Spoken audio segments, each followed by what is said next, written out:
Get your hands on a Gin and Tonic G&T box. Enter the promo code BLACKINK for an exclusive 10% discount on your order. Gin and Tonic, sustainable urban gin.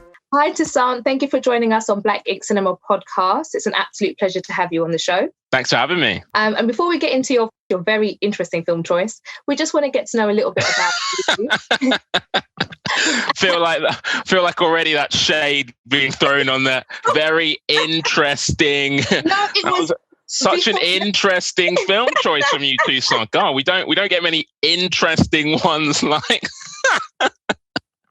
And that's how most people describe my comedy as well. Yes, it was very interesting. I'm not sure if it was funny, but it was interesting.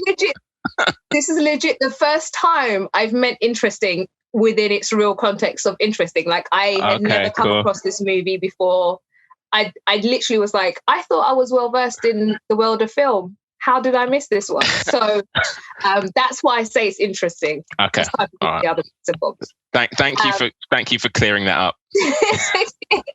You will know when I'm throwing shade. You will know. Tell us of your journey into comedy. Sure. So I started a few years ago, so probably around about kind of 2016, and kind of dipped in and swiftly dipped out again. It was great, but it was also like incredibly scary as well. And I kind of remember feeling like, God, this is like amazing, but also like just terrifying as well. And I didn't feel like at the time when I had first kind of started, I was like, I could have this in my life. Kind of, it just felt like quite a thing to be doing and stuff like that. So I think once you do it and you kind of get that bug that you do want to do it again, like kind of there's just nothing else like it in terms of kind of being on stage and that kind of adrenaline and the kind of excitement that comes out of being able to express yourself in such a kind of creative way. And when things kind of land that kind of come from your own head and you're thinking like, no one's going to get this. This is so weird. But, you are able to, connect with some people that you don't know, just strangers, and make them laugh. It's a really lovely feeling and stuff like that. So I think kind of 2018 where I was like, okay, I'm doing this pretty much all the time. It's like the only thing I'm doing. So maybe actually, kind of being honest with myself, that is something that I do kind of really want to do. And being a bit more, I guess, serious about it in some respects and stuff like that. And then so it's kind of, I'd entered like, when you start out, there are kind of like new kind of comedy competitions and all those kind of things, like national competitions and stuff like that, which kind of gives you kind of good experience and just gigs and stuff. And I got to the finals of quite a few of those, like 2018 to 2019, 2020. I mean, I don't know where to start with 2020. Yeah, then 2020 happened. Yeah, it's been a roller coaster of a ride. In amongst all the madness, I did a thing for the BBC, a live kind of stand-up show, which was really cool, kind of showcasing new talent. That's me, really. Kind of still fairly new, I guess, say kind of up and coming stand-up. I often say it, like I find comedians one of the bravest people, because to stand up there and to make people laugh is like the hardest thing ever. Like I would probably just cry. I'll like crack the first joke and no one would laugh, and then it will be okay, that's it, I tried. and it will be done. So I commend you totally. Oh, you're welcome. Having a little snoop on your Instagram, I do love your Jaheim Wicks videos. Okay. Yeah. Clearly see the inspiration. I mean, that's my type of yoga. I was like, yes, this I'm down for. All right. Like light work, lying down. Do you have a cat? No, I don't have a cat. So you're just lonely. Just lonely. For the listeners, the video is entitled "Yoga for Cat Owners or Lonely People." I'm not just insulting Rachel's lifestyle. So on top of that, I'm that sad I don't even have a cat. You might want maybe get a cat. Do you know what I mean? I'm probably more of like a dog person than a cat. Okay. But then again, I've always wanted to get a tortoise, should I say? So I'm neither. of those. That's a curveball. What makes you want to get a turtle? I just have always found them fugly, like, cute, but not so cute. They're low maintenance, bit of grass, bit of hosing down, sweet. Okay, yeah. I'm starting to see why you're alone here. So where can people catch you on your socials?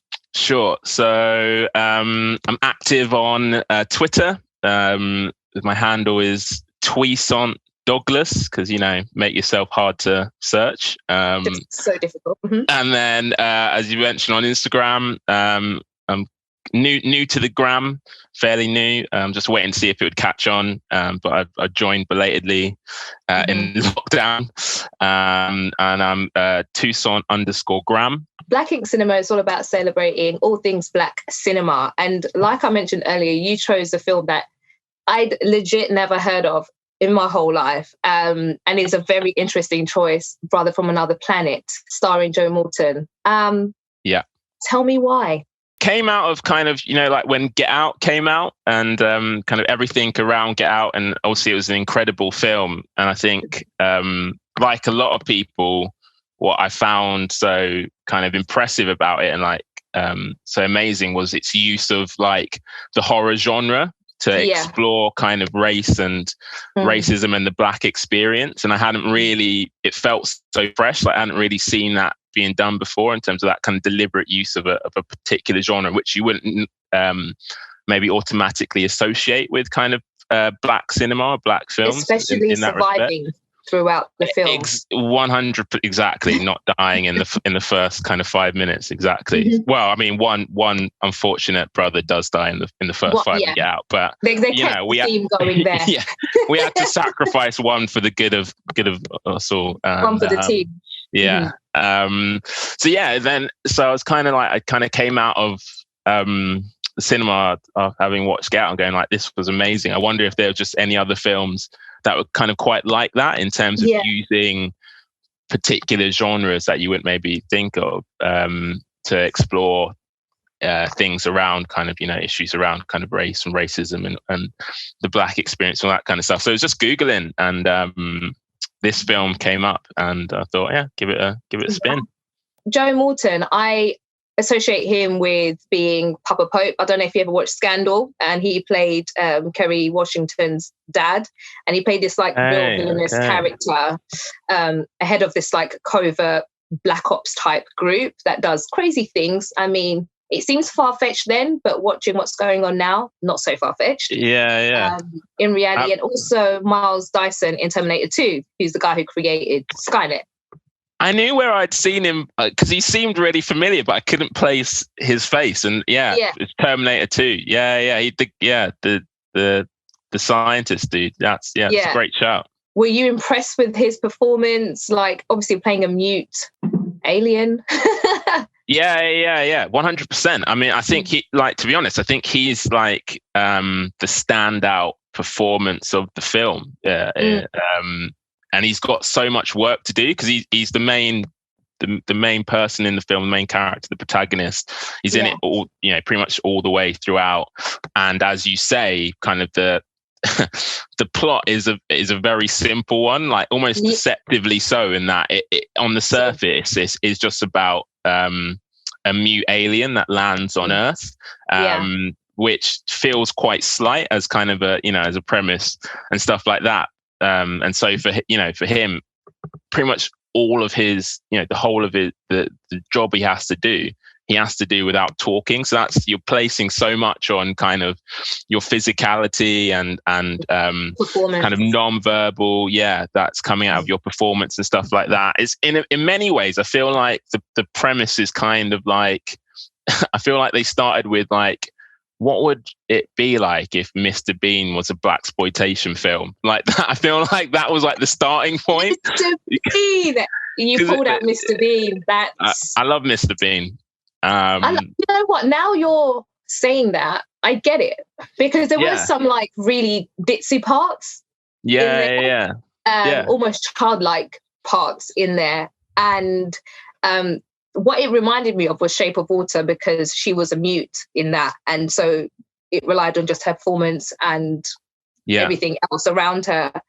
So in that sense, I think he did an amazing job, which is so difficult, like, you know, playing that role and able to carry the weight of the film on your back. 100%. I think he brings a lot to it in terms of like this performance and stuff like that. He's got kind of wonderful, like a comedic element to it. So there's kind of these like very wonderfully odd kind of comic flourishes, which he kind of brings to the characters. I remember this bit where he's like walking down the street, kind of, you know, in New York or, you know, Harlem, and he's, in one hand he's holding an apple, and in the other hand he's holding like a lettuce. And you're like, okay, so far so normal-ish. Like, you know, you could see a hipster doing that, maybe, like they were saving on plastic or whatever. And then he like holds the apple up and takes a bite, and like, okay, and then does exactly the same thing with the lettuce, and you're like, that is just hilarious. Like, that is just brilliantly odd, because, you know, you're like applying the logic to those two different items, and like that's not what you do, and that's just comedy. That's just comedy. So it's brilliant. Yeah. And you're probably like, why not? Why can't you eat a lettuce like that? Why not? Exactly, yeah. It's that unexpected like application of that logic, making it very believable that he was just this like alien who kind of landed in Harlem and just happens to have the appearance of a black man. Which I think is like, it's that kind of ingenious addition to it of like, you know, what would happen if he was black? Like, you know, if E.T. was black, he wouldn't be landing in a leafy suburbs. He would landing in Harlem. Do you know what I mean? Like, Elliot wouldn't invite him in the house. He would like, he wouldn't be allowed in the neighborhood. So he would scream and call like, he wouldn't be, you know, Elliot wouldn't be hiding him in his bedroom. You know, he'd be calling the police. So well. Yeah, exactly. So I think it's great. You see him kind of like breaking his firsts, and he has a sexual relationship, he takes drugs. I think also through the journey he realizes he's black, because as you said, like, he lands, he's not a black man landing on Earth, he just is. And then throughout his interactions with different people, he soon realizes that actually I'm a little bit, my demographic kind of fits here, and I'm treated a certain way, or looked at in a certain way. You see that when he sees the cop and he instantly runs away. This is before there's even that much interaction. And it's like, wow, even an alien. Yeah, that was an interesting choice to make, because I think for me that was the one maybe kind of incongruous bit, like notably incongruous bit about kind of the plot and the character and what we're supposed to believe about him. Because for someone who had just kind of landed, because that was like straight out off the gates, like in the film, I think, where he just landed and he sees the police kind of officer uniform, and then he just like bolts and is like, well, I don't think you would know straight away that officer's like a threat, because then I think it's only kind of after that he then walks by and sees a white police officer kind of stopping and searching a young black man for seemingly no good reason, and it felt like it should be the other way around, really. Exactly. I'm a bit of a stickler for continuity, but I feel like you should have seen that first and then done that. No, I agreed, and that's why I felt it was a little bit flawed in some of its execution.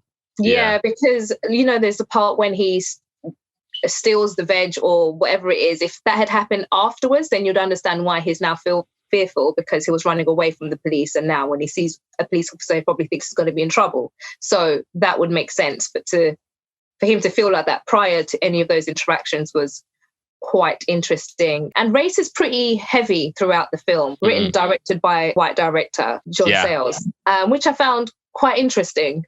What's your take on it? I think construct that he's landed upon in terms of kind of the use of the sci-fi, well-established sci-fi trope of kind of an alien landing on Earth and giving it that ever so slight twist of the alien being black is a brilliant one for looking to explore kind of the kind of dynamics of kind of race and racism in America and the black experience. And I think kind of just the choice in making the alien, a black guy, kind of really brilliantly kind of brings to life the absurdity almost in kind of society's treatment of black people just because of something as inherently inconsequential as in of itself as skin color, because you're because you know that this person's not black and they haven't actually, or this being is not black and they haven't actually, you know, they don't come with any of kind of the baggage or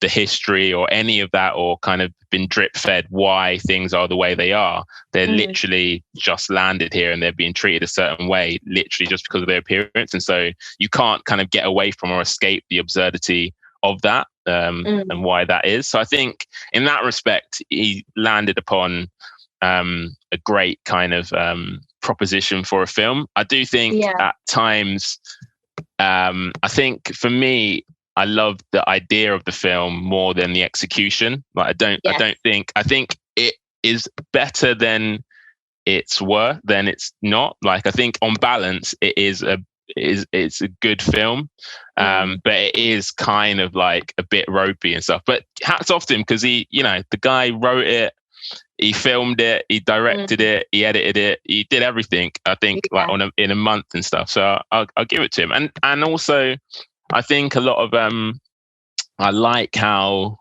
kind of Harlem is like almost the kind of secondary main character in the film, and I think he does a very good job in kind of bringing to life that kind of microcosm of kind of life in Harlem and the different various kind of communities in Harlem and social strata and people and stuff like that. And often the most convincing parts of the film are where he just focuses on some of the kind of conversations between, you know, just the actual kind of normal people in Harlem, like in the bar and stuff like that. And he lets those kind of old black guys talk and stuff.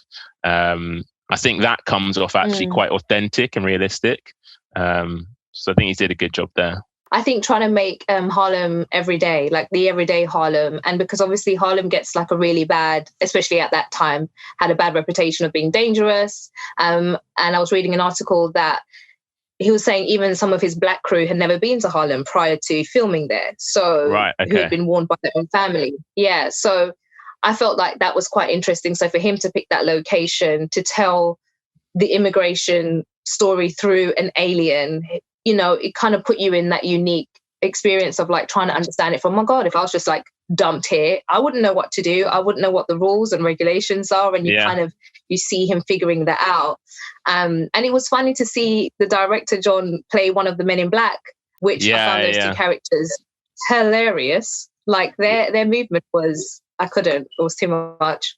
Well, that was, I think one of the my favorite scenes was after the alien like lands on Earth and stuff like that, and for the most part, his initial kind of experience is quite hostile outside, kind of out on the streets and stuff like that. Is his first kind of experiences with like a police officer and all that kind of stuff, and then he stumbles upon this like bar, which is a black-owned bar, and actually that's quite symbolic because that, you know, it's a space where the regulars in the bar can just be themselves, you know, are comfortable enough to be to feel exactly. It's a safe space. So it's a black space in that respect, and it's the first space where he's kind of treated a bit more with, I guess, a bit of kind of humanity and kind of warmth and all that kind of stuff in that respect. But then, so it's a black space, but then the two kind of white guys who it turns out that the brother from another planet, that the alien is actually on the run as well, because even in space the brother can't get any peace. So he's being hunted down by two white guys. I was just like, wow. Exactly. Yeah, he's been hunted by two white guys who are also aliens but are white. Which he was like, we can be here but you can't. I just didn't understand why they were hunting him. Yeah, exactly. It's a good point, to be honest. And they come into the bar, and I think that it's just so funny on so many levels, because it's funny because they're like, when they're looking for him in the bar, they're physicality and their gestures are so exaggerated because they're like aliens, so they don't have that awareness, so they stand out immediately. But also they just stand out because they're just two white guys in a black bar as well. So they stand out for that. Like they might as well be aliens, kind of in that respect. So that was like, that was very funny. An interesting part that when I was speaking to Adam earlier mentioned that the Men in Black scenes, especially in the bar, was done going backwards. So they filmed them actually walking in backwards and everything. And that's why the movement is very weird and rigid. Okay. All right. I did not know that. And it makes sense because I was like, that movement is so, but they're really good actors. They're walking really funny.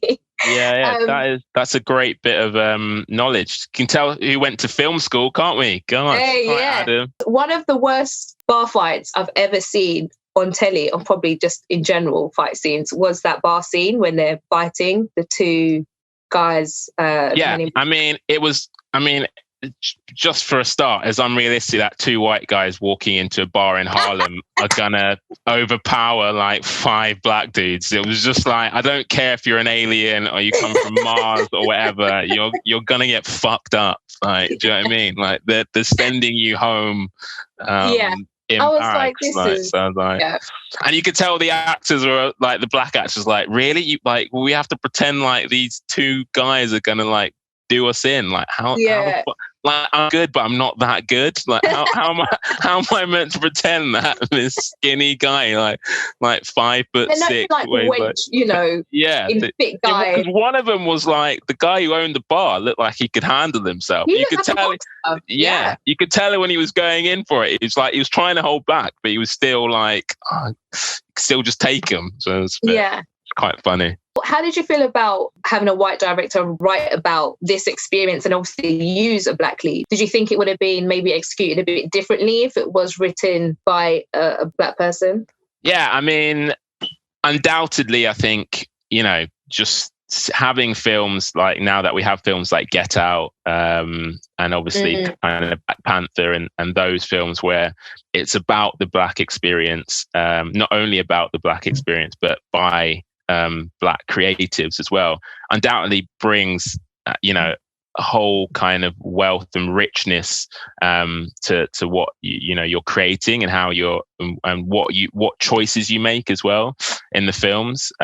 So I think undoubtedly it would be a different film because I'm sure different choices would be made in that respect. And actually, I think it'd be interesting to have a kind of director like Jordan Peele remake it. I'd be really interested to see how he would kind of take that kind of concept and the subject matter, because I think there's a great film within that film. But I think think you can 100%. You can definitely see some of the dialogue is super clunky, and actually at times it's kind of closer to like Sesame Street. Like in terms of trying to like really like hit you over the head with like the important lesson that we're all meant to learn from this. Yes. Is that I remember that there's like one scene. Feel quite. There was like a scene in the middle where the brother was just like sitting on the steps outside of like a brownstone apartment, and like a rookie cop kind of joins him. It's like his first day. He's like a white cop, and he's the cop's just like, well, we're all people, are just people, aren't we? And it's like, okay, we get it. Not all white people are bad. Like, God, all right. But what I rated was that it was the almost brother like just a walked disclaimer. off. Yeah. It's like you have to like balance out a bit with like one good white guy in the film. But I like that the brother was just like, I'm just not interested in this at all, and he just walked off. So I think the director was quite true to I think what it would be like is the experience that you would have as someone who is being treated a certain way because of just the color of your skin and stuff like that. In that it feels quite, I think Joe Morton was so great at kind of expressing kind of just a kind of bafflement about how everyone's kind of treating him because of just this kind of, because he looks black in that respect. And I think he doesn't like, he's magical. I don't want to give too much away, but he can kind of like do stuff with he's got like hands that light up and all that kind of stuff. But he's not like the most magical Negro that has existed in film. Like, he's not like going around like saving white people and just there for the purposes of white to service white characters narrative. He is genuinely the protagonist within the film, and it is about his experience. What I found quite funny was the fact that like he's just landed in New York, in Harlem, and he gets laid. Like, what kind of game has this guy got? Like, it was just easy, and he didn't have to say a word on top of that, and he's got weird feet. At no point are we addressing these feet situations. If we're getting in bed, she would have seen those. She wakes up the next day, no conversation of that. And that's when I knew this definitely was written by a man, because a woman would have highlighted all of that.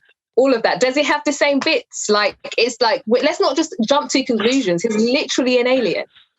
I mean, that is a very good point. It's a fantastic point, and one which, as a man, I had not fully kind of registered when I was watching the film about.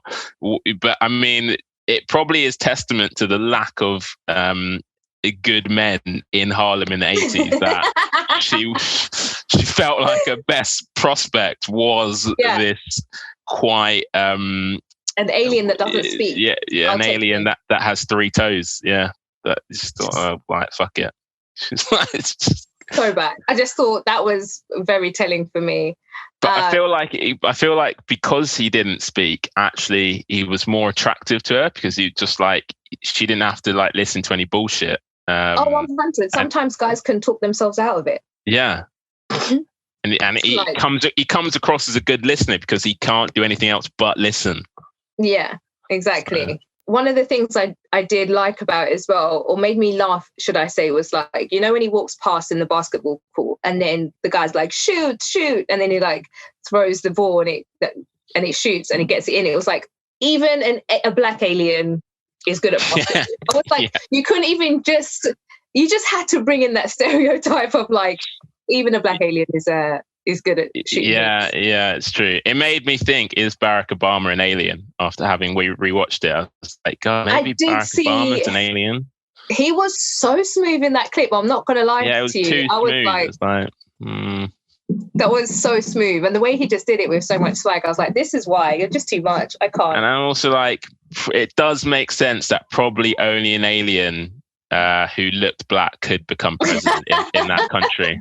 Like, really, if you think about it, what other black person can become president in that country?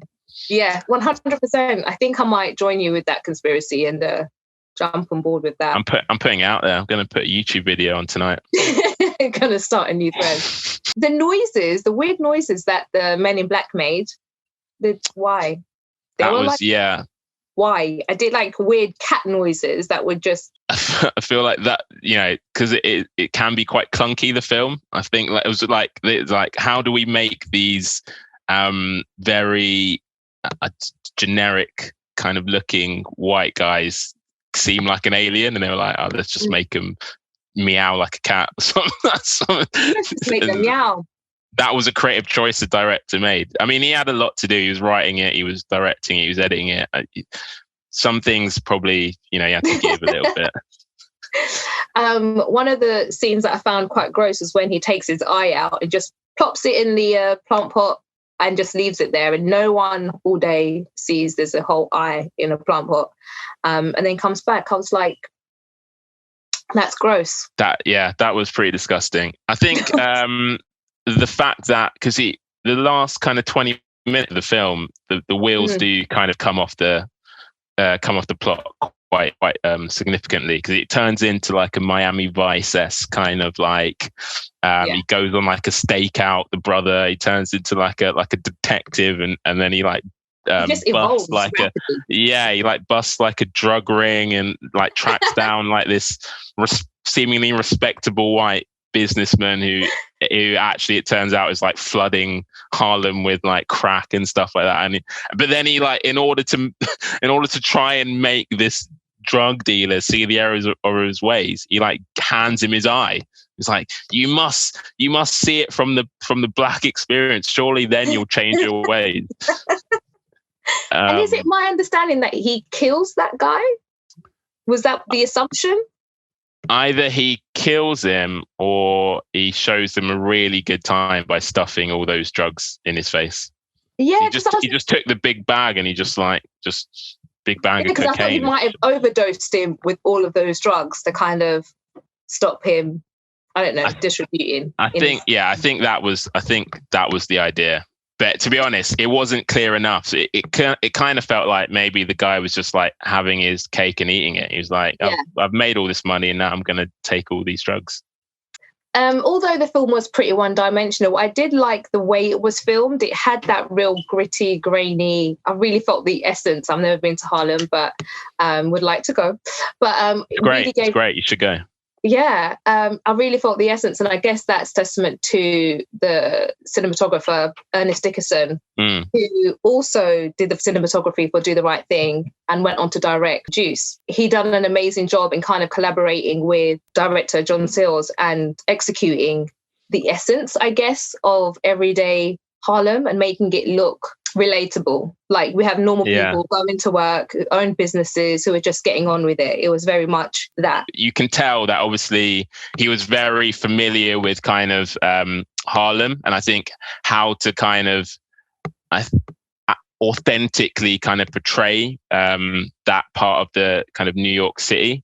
It felt quite like, it felt very true to kind of, you know, the kind of microcosm of what was going on in Harlem at that time, kind of in the 80s, and the different types of people. Like, they covered a lot of ground, to be honest. You had kind of like the Chinese, you know, shopkeepers at the start, and then obviously you kind of had one of the characters worked in be like kind of the job center here, I guess, in that respect, in terms of helping people to access kind of public services, and the struggle that people were having trying to access, and the fact that, you know, it looked like they were kind of underfunded and overworked and all that kind of stuff, and then pivoted to obviously you know, problems with drugs in the community, and the young people being affected by that, and then the struggling families, and so it covered a lot of ground in terms of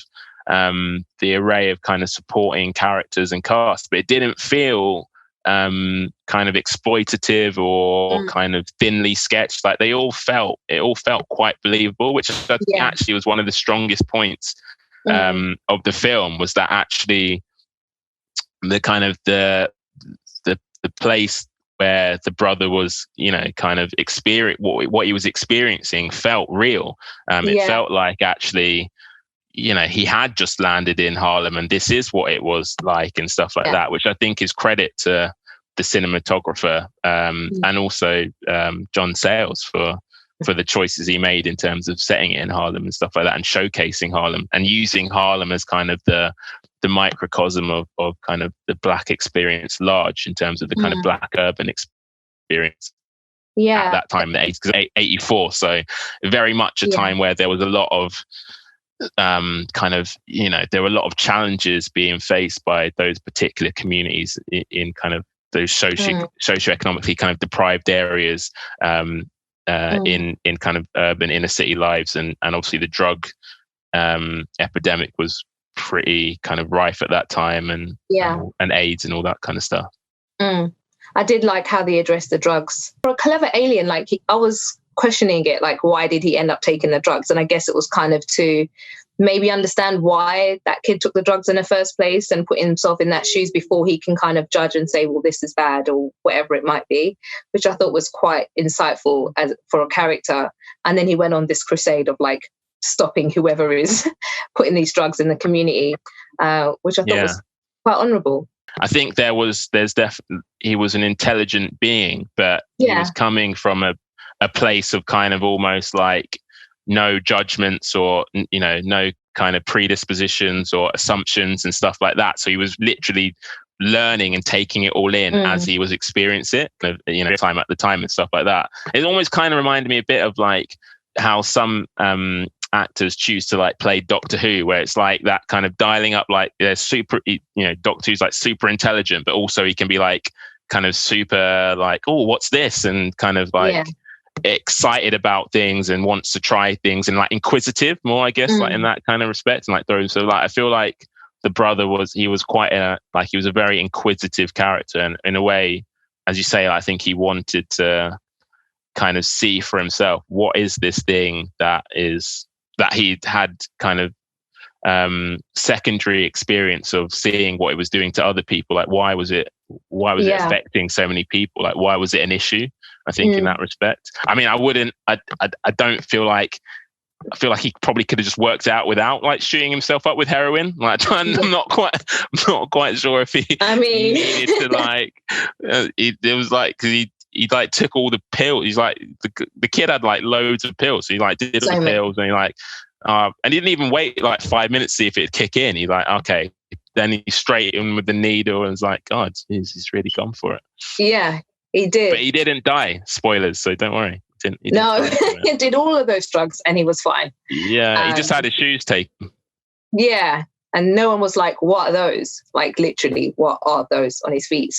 The other point, which I thought was quite interesting or a scene, was when he stays with that lady and she's got the biracial child, and there's a lot of conversation, well, one-way conversation that she has, and there's things that she's just like, it feels like a long monologue of stuff that she's just spewing out. But it's also significant. Everything that she's saying, she's talking about the father, and obviously there's this white lady bringing up a black child, and he's left his mother there. She's looking after his mother as well. Like, they're all underneath one house. And I just felt like you don't often see that. I don't know. You don't often see that in films, maybe obviously now, but then especially like the representation of a biracial kid, you would usually see them with their black parent for some reason. You'll just never really see the white parent like that. And I just thought that was a really endearing part of the film and kind of made it quite wholesome. Yeah, I mean, lovely of her to look after the guy's mum. I don't quite know why she was doing that. I was like, your son's like fucked off. Like, why are you still here? Like, you know, unless, and the mum wasn't, the grandma wasn't even like doing childcare. So it's like, if you're not even doing childcare and you're insulting my cooking, like, you can actually do one. Yeah.